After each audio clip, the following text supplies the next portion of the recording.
So I stole a lesson from Stephen Covey, right? He's got his little 6 or 7 habits. So I didn't want to have too many. It was hard to narrow it down to 6.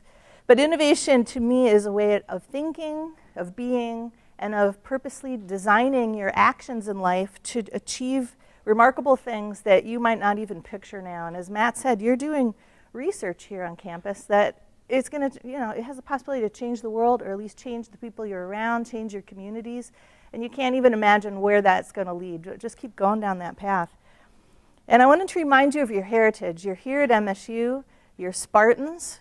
And if you're familiar with the Spartans Will campaign, this is the key message. You're one of the scientists, you're one of the scholars, you're the students here that are working to find solutions to global problems. You're not a victim if you ever felt that way. You may have been in your life at some point. But you are a determiner of the energy and the things you do in your life. So stand in that point of, I'm determining my life. And if you've been in Com Arts in the last month, they had Martin Luther King quotes all over on these posters. It was a class project, and I loved this one. It caught my attention. Again and again, we must rise to the majestic heights of meeting physical force with soul force. And this, to me, captures that be a determiner in your life, and think about what your soul is asking you to bring to the world, and bring it out of you and into the world through your work in all dimensions. And as you go and you start to do that, and you're going to run into barriers, don't take anything personally. Things aren't going to work out. Things are going to be barriers. People are going to say things to you. You don't interpret anything as meaning it to be you. And don't take anything as, oh, they must not like this, or oh, I must have done the wrong thing, or oh, don't read meaning into things that make it about you. It's never about you. It's never about you. No, even other people's stuff is never about you. Don't take it personally. This has stopped so many people that I know, because they experience something or some feedback or a situation, they interpret it as being a negative feedback towards what they're trying to do. It's not. It never is. So just don't take things personally in life. Just kind of let it roll off you. And doesn't mean you're not going to listen, but don't let this stop you. And if you know Professor Henry Brimmer over in Com Arts, this is on his door. It says, failure is not the worst outcome. Mediocrity is. Right? Don't settle. Just go for what you want. Don't take it personally. Don't worry about failure. It's easier said than done, of course, but if you don't take anything personally, then failure is going to just roll off your back in a lot of ways. Doesn't mean you don't learn from it, but settling for something that isn't perceived as risky, settling for something that's not going to generate negative ideas or impact or risk negative impact is going to end up sort of being mediocre. It's going to be what everybody else does. So you're more than that.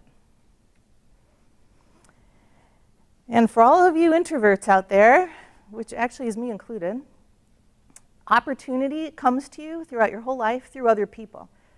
You need to be prepared, as you know, right? You need to do your work, be ready, have your ideas. But every opportunity in my life has come from somebody walking in the door, somebody giving me an invitation, and it's my ability to say yes because I was ready and I could say yes. I was in a position to say yes. So when you're feeling isolated and alone, go out and talk to some people because you're cutting yourself off from opportunities. I say this to my daughter all the time. She's a freshman at Grand Valley State University this year, and she's on the quiet side. She likes to hang out in the library. She's found her nice little cozy place. And I said, Kate, this is good. Glad you're recharging. Stay charged, right? Do your work, feel centered. But all the new opportunities for work, for interesting things to do, for parties, for research, for ideas, for classes to take, meeting instructors, the thing that life is about when you're in college, all comes from other people. And if you're hanging out in the library, recharging and being comfortable, you're missing opportunities. One of my favorite people never spends time alone. Never. His name is Dwight Allen. He travels all over the world doing great work. He's in his 60s, and he carries a big jug of Diet Coke with him everywhere he goes, so his veins are kind of running with the Diet Coke, which keeps him well preserved. But this is his this is his secret. He never eats alone. And when he's driving places, like he arrived in Detroit and he needed to arrive here, it's about an hour and a half drive or so, he goes, Chris, I don't want to drive by myself. Don't you have some students that want to, could give me a ride? So I said, sure. So students went out and talked to him, and He had an hour and a half getting to know students from the Bailey Scholars Program. He loved it. He was so inspired that when I didn't schedule a breakfast for him, it's from 7 to 8 in the morning, he scheduled his own breakfast. He invited those students and their friends. I ended up going, and I have a friend for life. Brett Kopf is one of them. He graduated a couple years ago. He started Remind 101. That never would have happened if Dwight had said, oh, sure, I'll take the taxi, or I'll drive a car from Detroit to here. I never would have met Brett, and he wouldn't never have met Brett and Brett's friends. So let's just never eat alone, I guess would be the slogan there. Dwight Allen's a great model. And I wanted to share this with you, is that one of the meaningful experiences I've had in the last couple of years is going to Mombasa, Kenya. I have a grant with the AgShare Foundation, so I go there a lot. And this is my friend Karen Vignari, who used to work here at MSU. And we had a weekend free, and she goes, oh, well, I'm going to Mombasa. There's a community there that my dad's church gave money to create a well. And there's going to be a blessing of the well, so I'm going for that. Would you like to come? Sure, I'd love to come. This was a whole community, like 30 people, kids, adults, met us at the airport with their, singing, just like that. It was the most wonderful experience. And then they took us back to their community, and we spent about 24 hours there. And just that short period of time, I was so grateful that I got to experience the blessing of the well, meeting these people, learning about their communities and what they're doing, participating in their music. It seemed like it was Pentecost, so there was music in the church. There was music everywhere the whole time we were there. Absolutely fabulous experience. Never would have happened if I hadn't known Karen and if her dad hadn't have done that work. So it's all through people that these things come. Every wonderful thing in my life has come through other people. And I hope that you'll find the same in your life. And this is in my work. I did a presentation in Crete, and I said, people wanted to know project management. How do you get a project from concept to reality? I was like, I do that all the time. Let me ask my friends what they do. So these are some of the people I asked. And I just show this picture because this is how I get my work done. At MSU, I pull in people. There's Brett in the bottom right-hand corner. There's people from the Netherlands and from South Africa. There's people right in Detroit, all over the place. And people are warm-hearted and giving and willing. You just need to just ask, and people share with you. And that's how I get my work done, is through other people. And then be in action. Be in action with your joy. This is something I've cultivated since I was in 5th grade, and I read Siddhartha. Anybody read that book? This is something I've been called a Pollyanna. I've been said, how are you so positive all the time? How do you have so much energy? Well, not always positive, but I've cultivated over my 53 years of being alive something in me that I know what I like to do. I know what charges me up. I know part of my gift. I'm still discovering, but it's seeking joy. And there's a little card deck that I have that says, the power of attraction. And it says, you're here. Welcome to the world. You're here to seek joy. So put on your little antenna for joy. What turns you on? What makes you happy? And just incorporate it in your life in some way. And get in action with it in some small way. Don't wait until I talked to some freshmen and sophomores yesterday. And I said, what are you going to do when you graduate?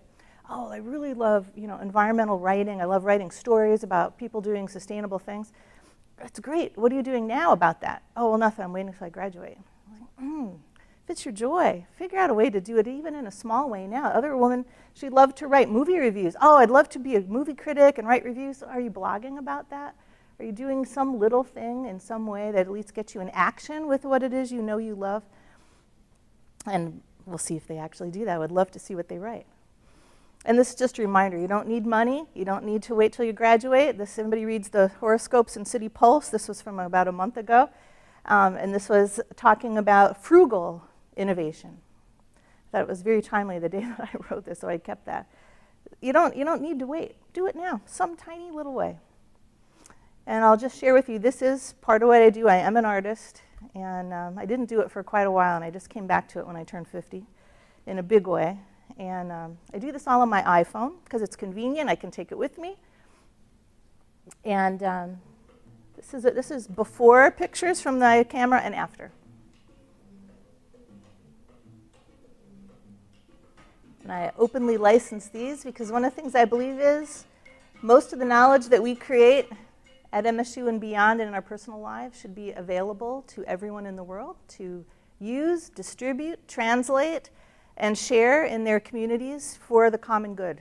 Now, not everything goes in there, but the exception should be what you lock up behind firewalls and passwords and fees. I really believe that most things should be open. And I think this is one of my last ones. This has been a lifelong challenge for me, but I hope it's part of leadership is having your word mean something. So if you say that you're going to show up and do a presentation at 9 o'clock, be there at 9 o'clock. I still struggle with being on time, honestly.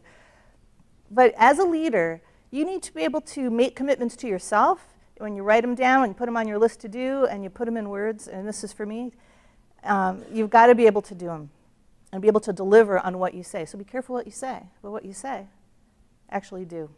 This is my daughter. She's a junior in high school. And for a couple years, without me even realizing it, on her cell phone, I don't really know how long she's had this list, but she's kept a bucket list. And she just recently started printing it out and putting it on her wall. And I was like, oh, you have a bucket list. What kinds of things are on there? Well, let me just give you an example. She uses it all the time. It was her birthday. She goes, Mom, there's some stuff I want to do on my birthday. I said, all right, plan the whole day. Do whatever you want. So she looked at her bucket list, and she had on there, go on a zip line, ride on a camel, and do, what do you call that? Whatever that is. Yes.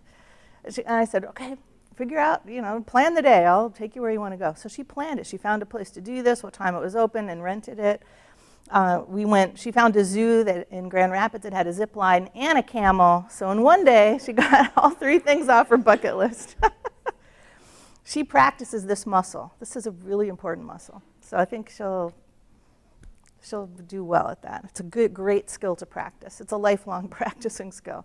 And the last thing I want to leave you with is so I talked about sort of the mental, the being part, the doing part, the thinking part. This is the spiritual part. For me, I do this on a daily basis. I do it more and more now that I'm more into energy and esoteric healing, which is kind of like Reiki. I align spiritually at every moment I can think of, like before I came up here, before I go to a meeting, no matter how big or how small. I align my heart center with my spiritual source, right? And call that whatever you want, whatever your belief system is. I just take a moment, tune in to source, and then I consciously bring my heart energy in my imagination to all of you in the room, to whoever I'm meeting with. I try to connect at the heart. Even just, I don't say anything. I don't say, oh, by the way, I'm connecting with you at the heart. No, I don't say anything. It's for me. I line with my source, and then I make that connection out to the heart of everyone in the meeting, everyone in the room, and it makes such a big difference in me, and it makes a big difference in the quality of the dialogue that we have. So I pass that on to you, something that if you're not already, kind of getting in the zone, or bringing down the field of blessing around you before you do your work, see what kind of difference that might make. It just changes your consciousness. And then here's my the last thing I'll leave you with. This is from Marguerite Cato from Northern Michigan College. And I met her about 7 years ago, and in her office, she has a bumper sticker that she gives to everybody she meets with and everyone that is on her staff. And it has these words on it: proceed until apprehended. And this is the slogan I live by. If you're going to be a leader, you're going to get your ideas out in the world, you're going to stand and be determining of what you want to do in your joy, and you're going to make it happen, you have to use this as your slogan. You cannot be stoppable. You have to be unstoppable. So I give you all the blessings and energy in the world. I'm so happy that you're here spending time on yourself today, honing your leadership skills, and I urge you to proceed until apprehended. Thank you.